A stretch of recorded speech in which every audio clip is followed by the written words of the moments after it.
अस्सलामु अलैकुम दोस्तों, मैं हूं मोहम्मद ज़ियान और आप देख रहे हैं हमारा चैनल अरवा-मदीना। हमारी वीडियो को लास्ट तक ज़रूर देखिएगा। हमारे चैनल अरवा-मदीना को लाइक और सब्सक्राइब ज़रूर कीजिएगा।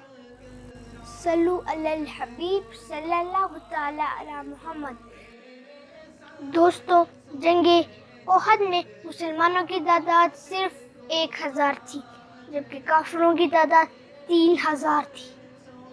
जब हमारे नबी पाक सल्लल्लाहु अलैहि वसल्लम ओहद की तरफ जाने लगे तो रास्ते में अब्दुल्ला बिन उबई मुनाफिक निकला और अपने 300 साथियों के साथ मदीना मुनव्वरा वापस आ गया। अब मुसलमानों का लश्कर ओहद के मैदान में पहुंच गया। हमारे नबी पाक सल्लल्लाहु अलैहि वसल्लम ने जबल रम्मा पर 50 तीर अंदाजों को खड़ा किया और उनके लीडर अब्दुल्ला बिन जुबैर रज़ी अल्लाह ताला अन्हु थे। हमारे नबी पाक सल्लल्लाहु अलैहि वसल्लम ने उन तीर अंदाजों को ये हुक्म दिया कि जब तक मैं नहीं कहता आपने अपनी जगह नहीं छोड़नी। दोस्तों, जंग शुरू होगी और काफिरों को बुरी तरह शिकस्त होने लगी। जबल रम्मा पे खड़े तीर अंदाजों ने बड़ी महारत के साथ काफिरों को पीछे धकेल के रखा।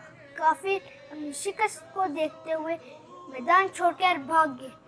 जबल रम्मा पे खड़े तीर अंदाजों ने ये समझा कि वो जंग जीत गए हैं और वो नीचे आने लगे।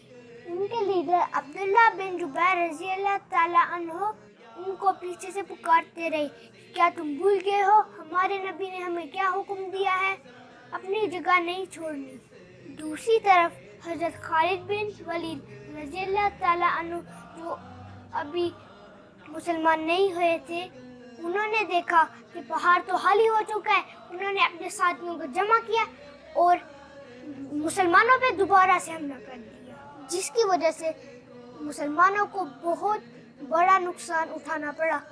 70 सहाबा शहीद हुए, जिसमें नबी पाक सल्लल्लाहु अलैहि वसल्लम के प्यारे चचा अमीर हमजा रज़ी अल्लाह ताला अन्हु भी शामिल थे।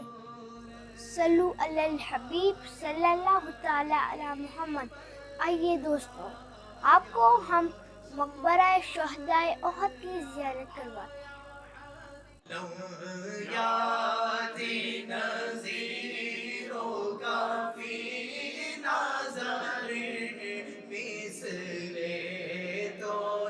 शुद्ध